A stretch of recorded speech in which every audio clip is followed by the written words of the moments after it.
The river never froze completely, even in the heart of winter.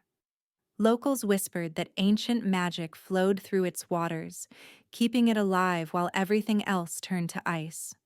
Lyra Winteroon had called the river's edge home for 3 years, and she believed every tale. On nights when the moon was full and the air hummed with unseen energy, she could feel the magic stirring within herself. Being albino had always set Lyra apart, but it was her other gift, the healing power inherited from her grandmother, that had earned her exile from her birth pack. Among wolves, healing magic was rare, and those who possessed it were either worshipped or feared.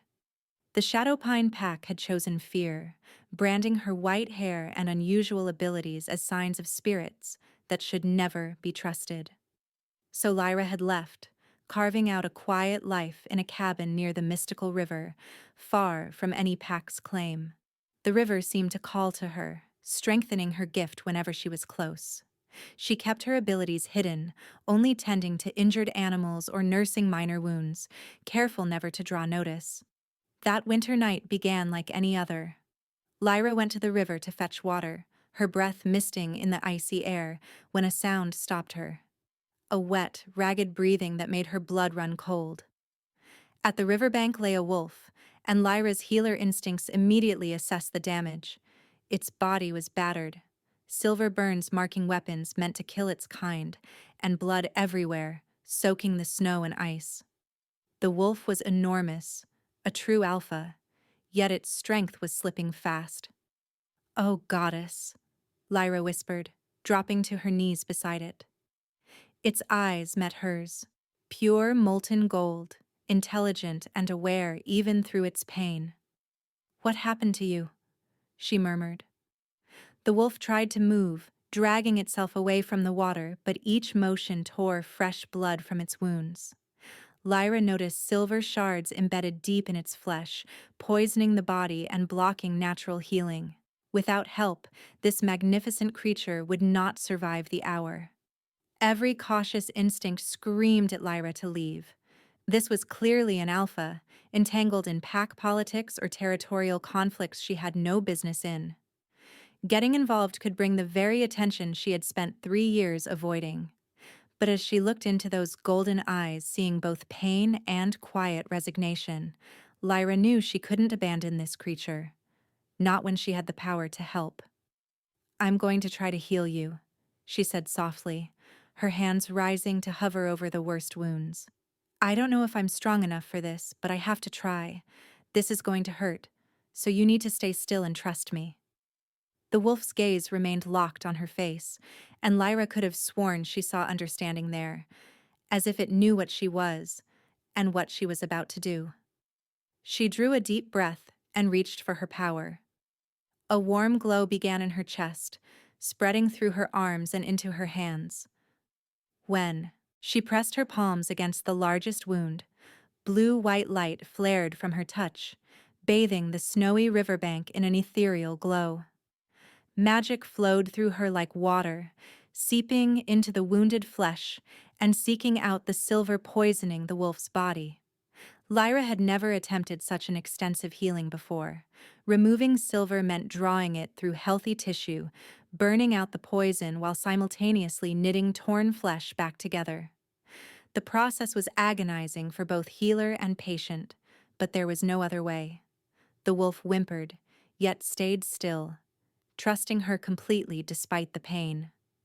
Sweat beaded on her forehead even in the cold, and her hands shook under the strain of channeling so much power.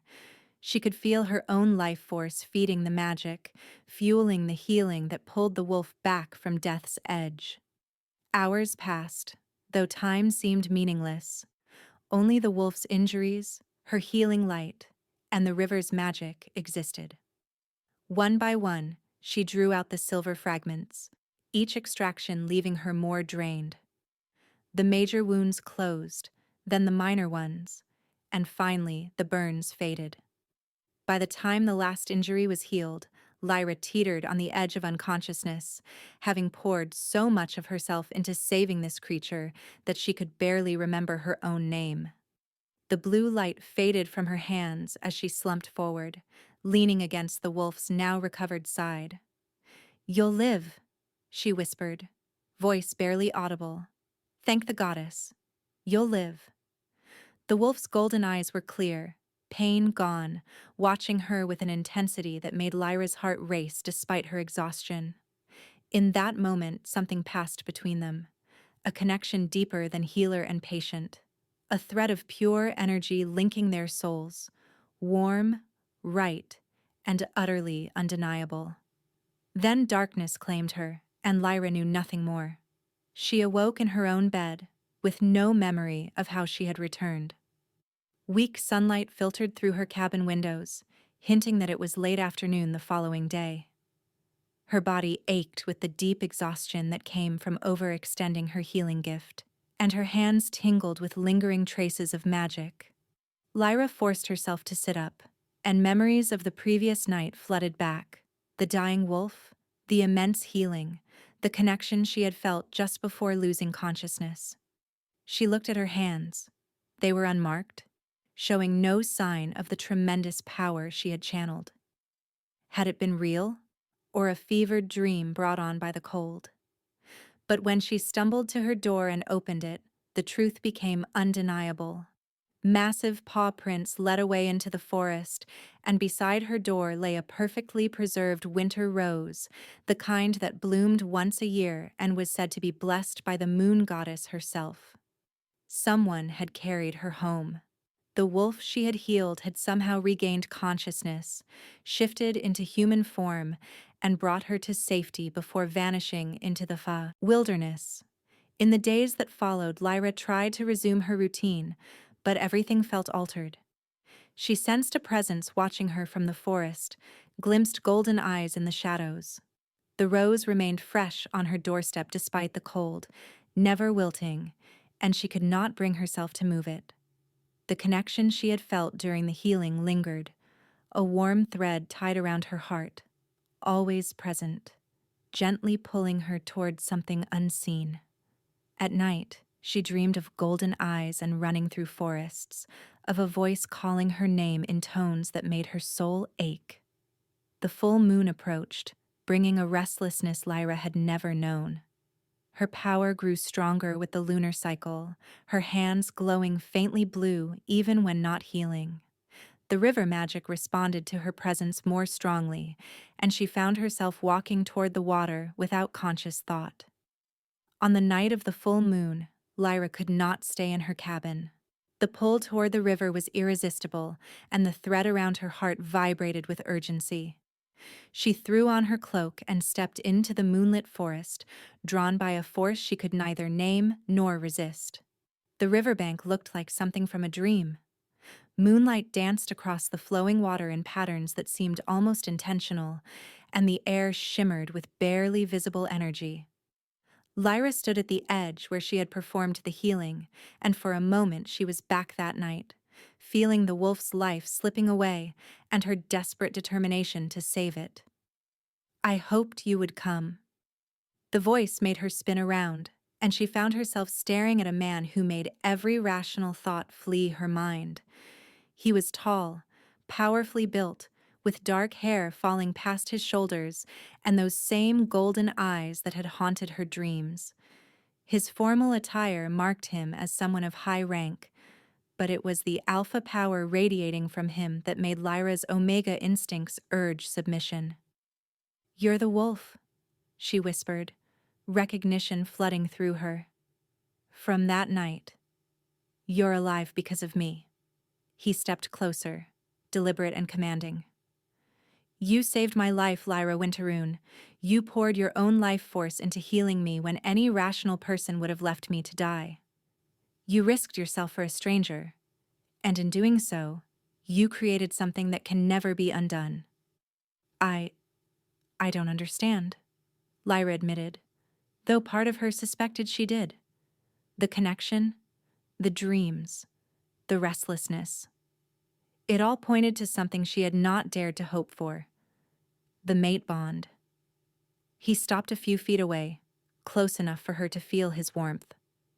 "When you healed me, giving so much of yourself to pull me back from death. Our souls became linked. The magic you used, amplified by the river's ancient power and sealed by your selfless act, created a bond between us that goes beyond anything I've ever experienced. That's impossible, Lyra protested weakly. Mate, bonds can't be created through healing. They're either there or they're not. Usually, yes, he said, his voice gentle but intense. But you didn't perform usual healing, did you? You gave everything you had. You channeled the river's magic along with your own gift. You healed me under the dark of the moon, in a place of ancient power, with complete disregard for your own safety. That kind of selfless magic has consequences, Lyra. Beautiful, binding consequences. He stepped closer still, and Lyra found she could not retreat, even as her mind screamed that this was too much, too fast, too impossible. My name is Rowan Nightshade, he continued. I am the Alpha King of the Northern Territories. I was ambushed by rogues wielding silver weapons, left to die as a message to anyone who might oppose their growing power. I should have died that night. I would have, if not for a white-haired Omega with healing magic who valued a stranger's life over her own safety. The Alpha King. Lyra felt her knees threaten to give out. She had saved the Alpha King's life, had accidentally formed a mate bond with the most powerful wolf in existence. I waited until the full moon to come for you, Rowan said, his golden eyes never leaving her face. Because bonds formed through healing magic are amplified by the lunar cycle, and I wanted you to feel the full strength of what we are to each other before I asked you to make a choice. What choice? Lyra breathed, barely able to get the words out. Whether to accept the bond or reject it. He said it so simply, as though offering her the option to refuse the Alpha King was the most natural thing in the world. Lyra, I know you were exiled because of your gifts. I know you've spent years hiding from attention, avoiding pack politics. The last thing you probably want is to be tied to someone who lives at the center of all of it. So I'm giving you a choice. He gestured toward the river, and Lyra saw the water glowing with the same blue-white light as her healing magic. The river's power is strongest on the full moon.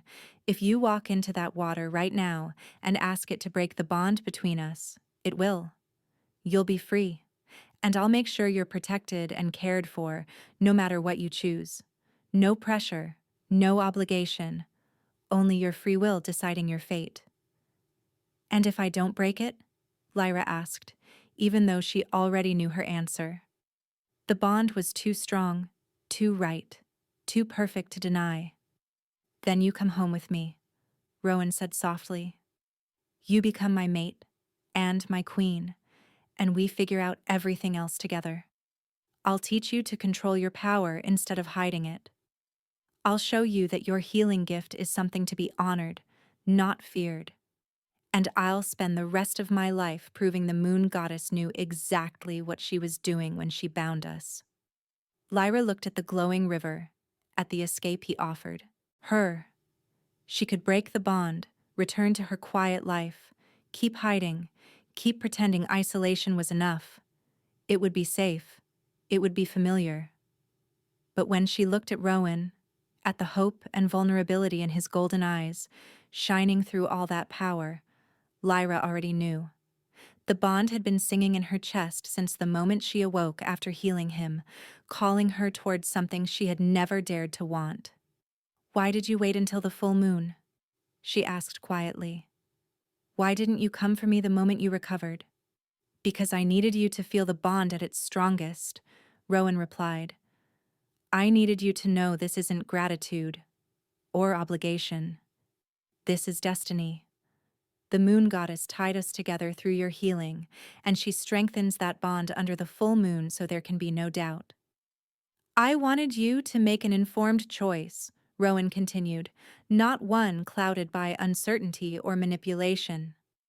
The honesty in his voice, the way he was willing to lose her rather than force her, made Lyra's decision absolute. She turned from the glowing river and walked toward him instead, each step settling something inside her that had been restless for years. "I don't want to break the bond," she said clearly. "I felt it form the night I healed you. I've felt it every moment since, pulling me toward something I couldn't name. And now, under the full moon, with the river magic amplifying everything, I understand. You're my mate, Rowan Nightshade, the other half of my soul. And I choose you." The smile that broke across Rowan's face rivaled the moon itself. "Thank the goddess," he breathed as he closed the distance and pulled her into his arms. "Thank the goddess. You chose me." When he kissed her, the bond between them detonated like a burst of pure power. The river surged, the moon seemed to flare brighter, and blue-white healing magic twined with golden alpha energy, spiraling through the air like glowing music. Lyra felt her own gift respond to his, growing stronger, steadier, more focused. It was as if his presence completed a part of her she had never known was missing. When they finally drew apart, still glowing faintly, Rowan brushed his fingers through her white hair with reverent awe. "You're beautiful," he murmured. "Your appearance, your gift. Everything about you is exactly what I needed, long before I knew to look for it." "I'm scared," Lyra confessed softly. "I don't know how to be a queen. I don't know anything about court politics or ruling. I've spent 3 years hiding from the world." "Then we'll learn together," Rowan promised. "And Lyra, your healing gift is going to change everything. The Northern Territories haven't had a healer of your strength for decades. You're not just my mate. You're the most valuable asset our people could ask for." They sat by the river for over an hour, talking under the silvery glow of the full moon. Rowan told her about the rising rogue attacks plaguing the territories, about the patterns he'd noticed, about how the ambush that nearly killed him had been part of something larger.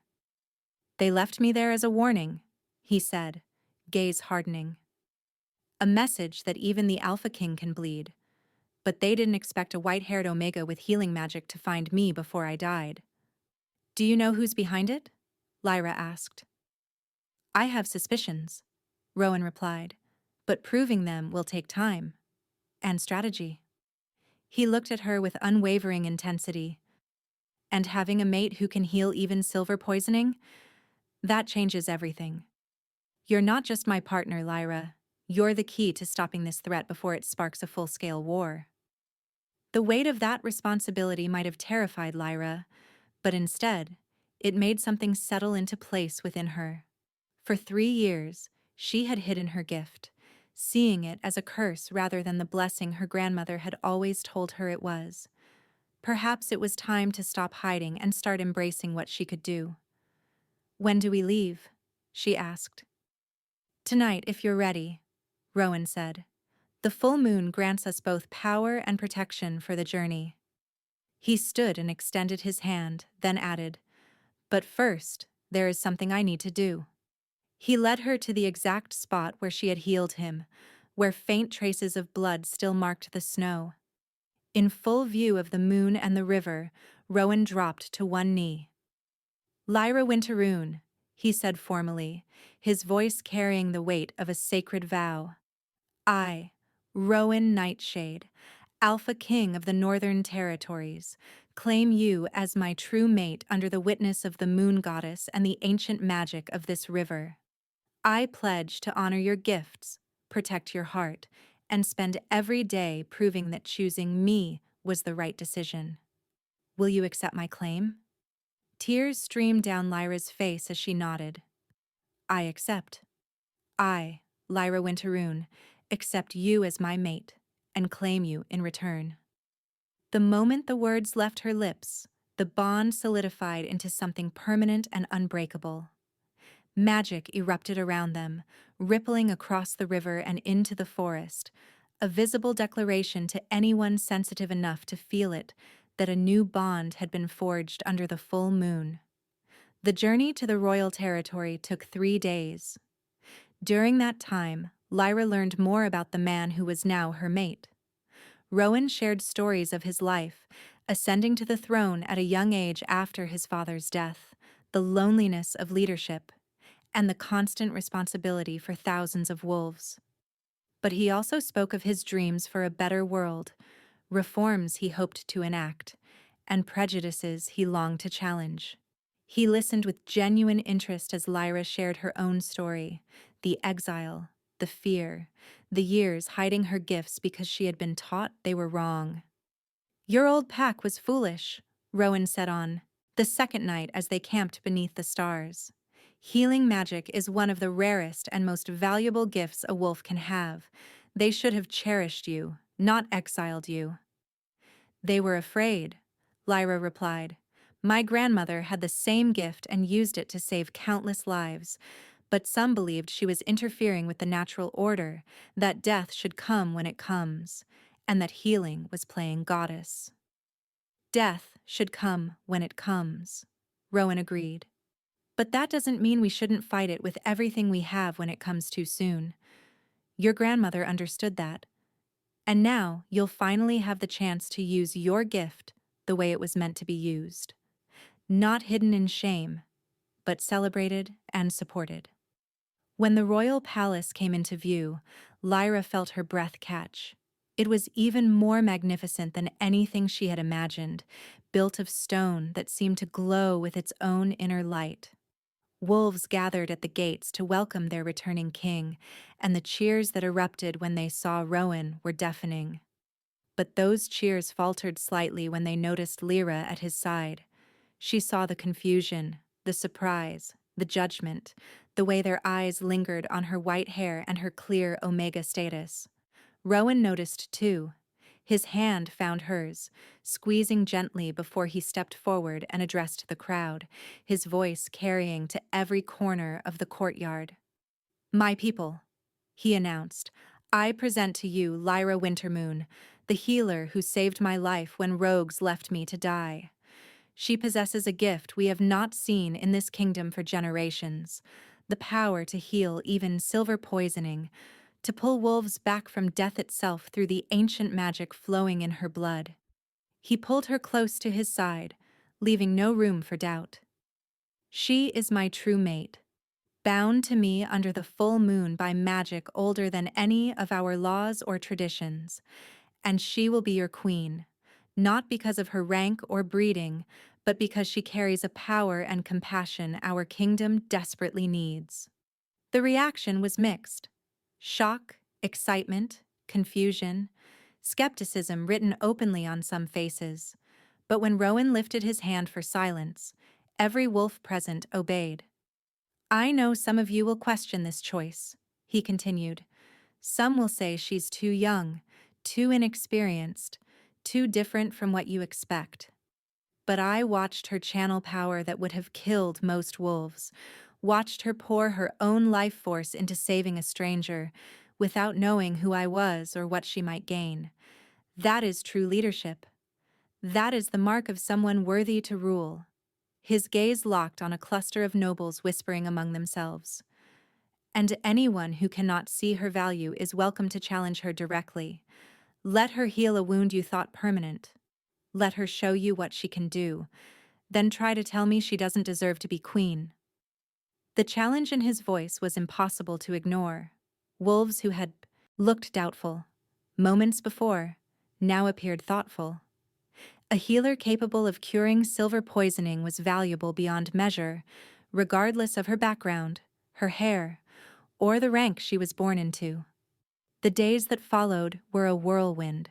Lyra was given rooms more luxurious than she had ever imagined, tutors to teach her about pack politics and history, and staff to help her adjust to palace life. But the moment that left the deepest impression was when Rowan led her to the healing wing of the palace. "This is where our pack healers work," he explained, gesturing to a vast facility filled with beds and medical supplies. "But we haven't had anyone with true healing magic in over 50 years. Most of our healers rely on herbs and natural remedies, which work for minor issues but can't treat serious injuries, or silver poisoning." He led her to a private room where an elderly wolf lay asleep. "This is Marcus, one of my father's old advisors. He was wounded by silver weapons 10 years ago, and the poison has been slowly spreading through his system ever since. Our healers have done all they can, but they estimate he has maybe a year left before the silver reaches his heart." Lyra looked at the sleeping wolf and felt her healing sense awaken automatically. She could see the silver poison spreading through his veins, dark threads creeping toward his vital organs. It was the exact kind of injury she had healed in Rowan, but in Marcus, it had progressed far further. "I can help him," she said quietly. "It will take time and multiple sessions, but I can purge the silver and repair the damage." "Are you sure?" Rowan asked. "I don't want you to overextend yourself like you did with me." "I'm sure," Lyra said, confidence settling in her voice. "I'm stronger now, more controlled. Being near you stabilizes my power, makes it easier to channel without exhausting myself." She met his eyes with determination. "Let me prove to your people that I'm worthy of being here. Let me show them what healing magic can really do." Over the following weeks, Lyra worked with Marcus and several other wolves, suffering from injuries long thought incurable. Each healing was witnessed by members of the court, and with every success, skepticism waned. Even the most traditional nobles could not argue with results when she cured conditions that had been deemed hopeless. But everything changed on the night of the next full moon, exactly one lunar cycle after their bonding.